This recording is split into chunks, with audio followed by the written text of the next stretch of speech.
Welcome to Tech First. My name is John Kutsier. Today we're talking about coronavirus and its impact on the tech industry and on industry in general. We're going to talk to James Ren, who's currently living and working in the country that's at the very epicenter of the coronavirus epidemic in Beijing, China. What's it like to live there? What's it like to work there? What restrictions are there on meeting, going places, doing things? How are people working through the crisis? This is Tech First with John Kutsier. Let's dive right in. James, welcome. Thank you. Thank you, John. It's a real pleasure to have you here. Glad you can come virtually, of course. Talk to us a little bit about who you are, what you do, what your role is, that sort of thing. Of course. Hello, everyone. My name is James. I'm right now working as a sales manager for American SaaS company called Singular. I'm right now based in the capital of China, Beijing.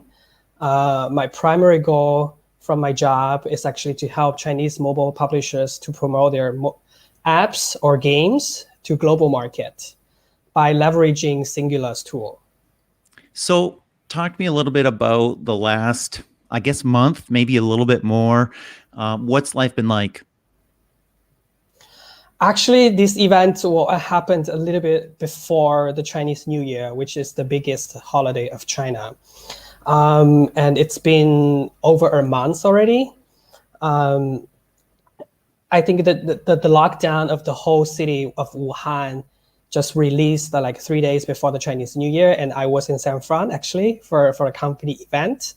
And ever since I got back from US, I've been actually staying at home with very limited activities. All I do is just to go to the grocery shopping every 3 days and just walk my dog 30 minutes every day. That's it. Wow.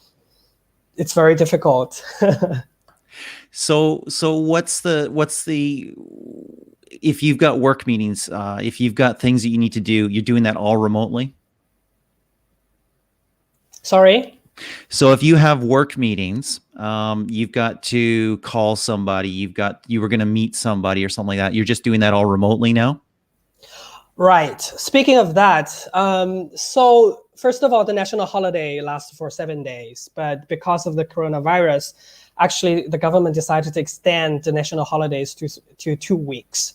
So right now, the official time that I got back from holiday and I've been working is for 2 weeks already. In these 2 weeks time, all I do is actually, talking with my clients online, virtually, definitely, on instant messengers or through phone calls. Because the most of the people of my clients, or even like in a broader picture, companies are working from home. The companies needs to apply for a special license from the government to make sure they are able to take precautions to ensure the safety of the employees. For example, if the company is able to provide enough face masks to their employees, or they can sterilize the public area on a daily basis. If they don't, wow. If they cannot do it, all the employees are not allowed to go back to the working place. Wow. Yeah. And so if you're going outside anywhere, you're wearing a face mask as well? Yes, that's the number one thing. Definitely wear face masks. If you don't wear it, you're not allowed to get into any public places like supermarket or pharmacies or hospitals, whatever. It's not allowed to get in. Even you're just walking, randomly in the streets, people will come up and remind you to wear masks. Yes. So it's the number one thing. Everyone has to do it, wear it. Wow. Do you personally know anybody who might have been affected by the coronavirus? Yes, actually from my client, because, this is a time that people go back to their hometown to celebrate with their families.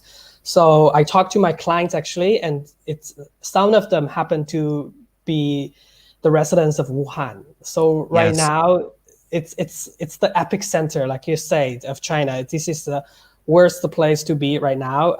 All they do, it's actually worse situation than other cities. They are just being home. That's it. Wow. They're actually putting home quarantine, or let's put it this way, maybe for 2 weeks or 3 weeks, with very, very limited access, maybe once in 3 days, and one of the family members is allowed to go outside to shop for food. That's it. Wow. Wow. And are Yeah, there that's shortages? I mean, you said that you go out every 3 days or something like that. Is there enough? Are you starting to see, some products are not in stock, or some food items are not in stock anymore? That's a very good question, actually. It's actually sufficient right now from what we can see, because that's actually the government's number one thing, to ensure that the people still have food, and also Chinese government is actually like implementing really strict rules. It's not allowed for any business owner to increase the price.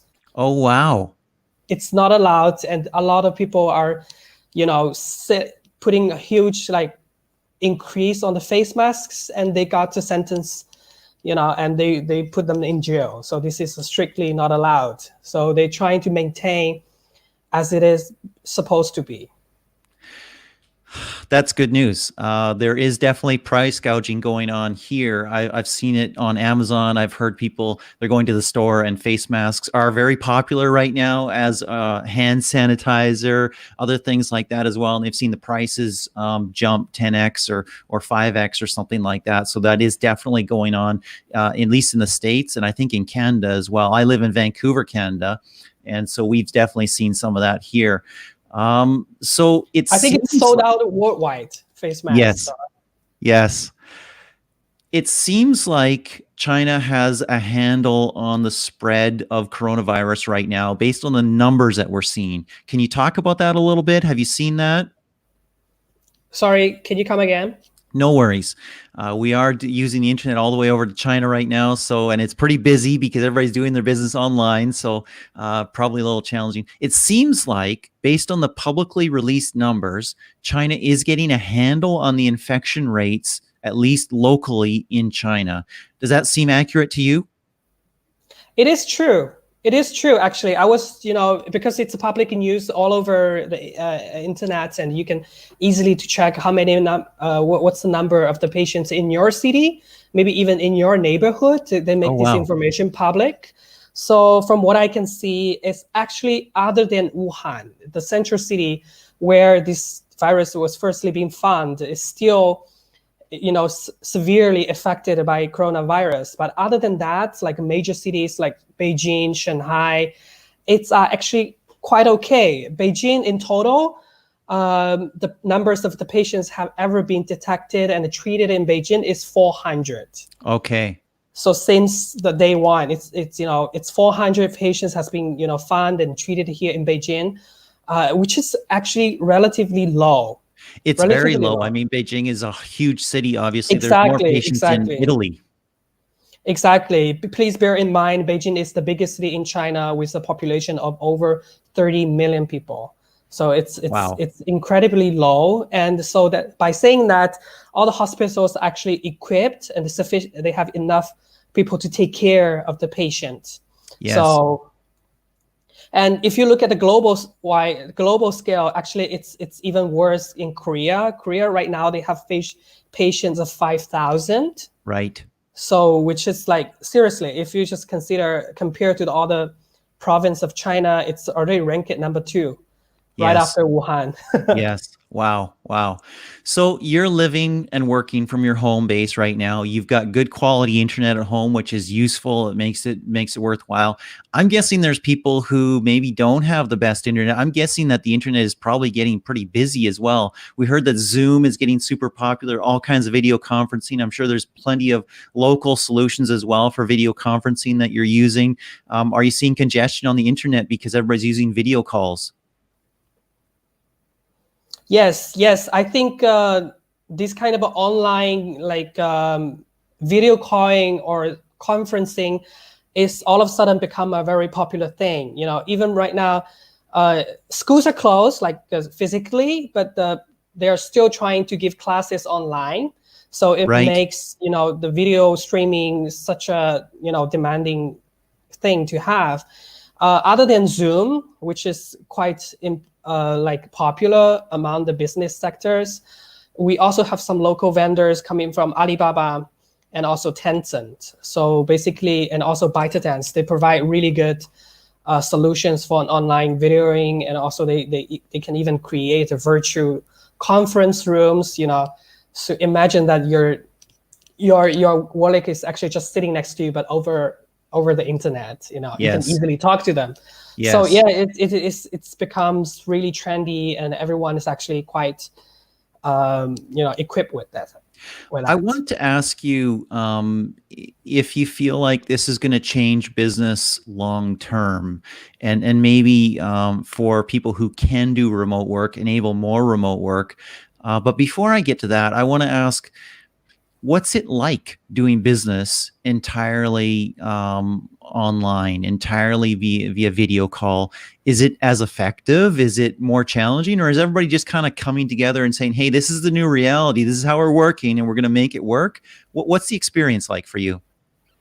I think it definitely varies, like between different jobs and roles. Especially for me, it's the impact is huge to me as a sales manager, because my job requires me to interactive with people in real time, and it's better to be face on face. Yes. So in most of the cases that I need to talk to someone I never know before, I have never meet before. So it's really difficult to build this kind of trust and the relationship online through like WeChatting. WeChat is number one social app in China. Yeah. This is very difficult. To be honest, it's really, really difficult. But for the ones from my experience, for example, the user acquisition manager, what we call mobile marketing, it has been affected them like to the minimal level, because yes, everything is done online. They just need a computer to optimize campaigns on Facebook, on Google. And internal communication is never going to be a problem as well if they have a very good video calling solutions.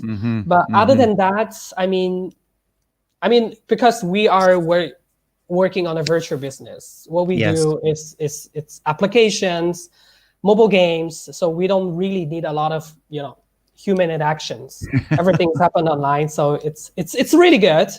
But but I think the traditional business are really suffering from this. Absolutely. If you're in manufacturing and other things like that, as you were talking earlier, they've got to certify that they can provide enough masks. They've got to certify that they can disinfect and other things like that.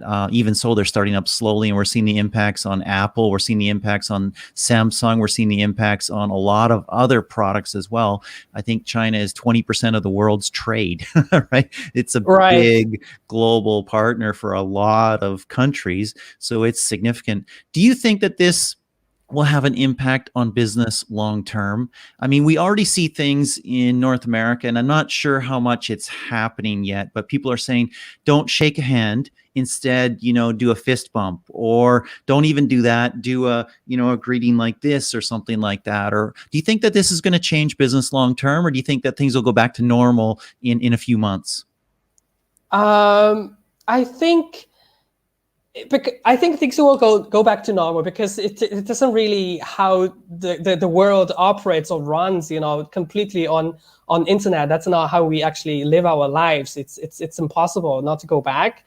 And also because China has histories. China has suffered from SARS, which is, which happened like 17 years ago, 2003. Yes, SARS, exactly. Exactly. So we had experiences like this. So the primary goal for the Chinese government or any individuals is definitely to fight hard, to contain the virus completely and trying to bring things back to normal. But of course, some changes going to happen. For example, right now we are seeing some very specific like industries are thriving. For example, deliveries, e-commerce. These kind of food delivery services are really thriving because of people are actually only the restaurants. For example, let me take an example. We have thousands of millions of restaurants open for business, but they are not able to let the customer to walk in and dine in. So only option left is delivery, or you pick it up yourself. So it increased the demand significantly. So I think these kind of businesses definitely benefit from it. And of course, Yes. like we talk about, the video streaming is benefiting from it. Manufacturers is suffering from this, but I think it's because I read it somewhere. The cost of just shifting the manufacturers from China to other cheaper country is actually huge as well. Well, So and you don't as do that long as we overnight. solve the problems in a relatively low, short period of time, things can just go back to normal. Yeah, yeah, yeah. So interesting. Video conferencing, remote software, remote working software, those companies are doing well. Delivery companies are doing really, really well. It is interesting. I'm guessing gaming companies are doing pretty well as well. Social Right. media They companies. are reaching their revenue peak during the holidays because everybody is just playing games. Wow, wow. Okay, so this is super interesting. I want to thank you for a lot of this insight you're giving us. What other information are you getting from medical authorities on what not to do? I mean, what are you being told about how to stay safe? I think it's pretty easy because if you don't have symptoms, it's regular. It's Yes. like everywhere has been show in the publicities, like in the US. Wear masks and wash hands regularly as much as possible, and just and avoid going to public places, and trying to minimize your public activities as much as possible. So Mm-hmm. that's thing. But if you have symptoms, of course, you need to visit a hospital as soon as possible. And Yes. like I said, except Wuhan, everywhere else in China right now is totally capable of taking care of the patient because the numbers are actually very small. Mm-hmm. So they are Mm-hmm. equipped, they have all the ways to We may have lost you there, James. for So, nurses. there you're back. So other than Wuhan, everything is cooling down and expected to go back to normal like very soon. Well, I certainly hope that's the case. We're not seeing that globally because, of course, we are in a different scenario. Certainly Canada, the U.S., Italy, Korea, other countries around the world. We're seeing increasing growth and deaths where we hadn't seen deaths before either.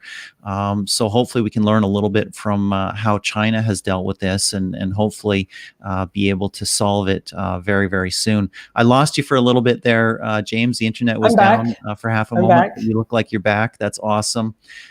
Excellent. Anything else?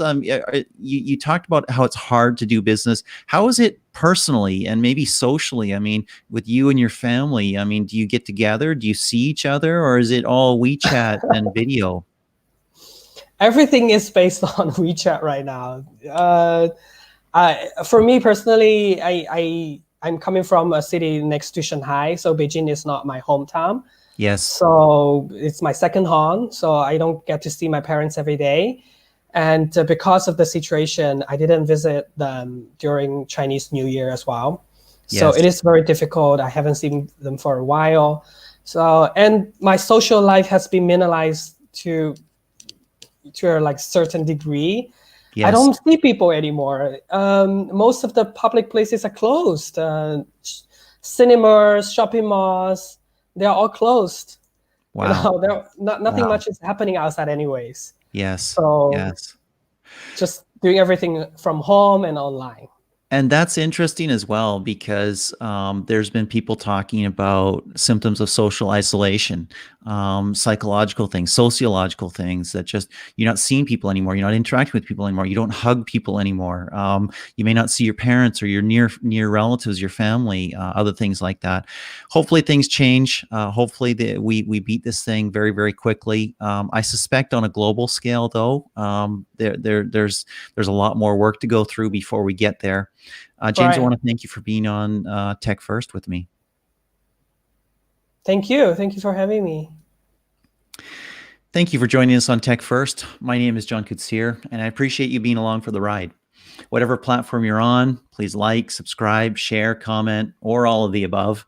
And if you're on the podcast later on and you like this, please rate it and review it. That would be a massive, massive help. Thank you so much. Until next time, this is John Kutsier with Tech First. Thank you. Bye-bye.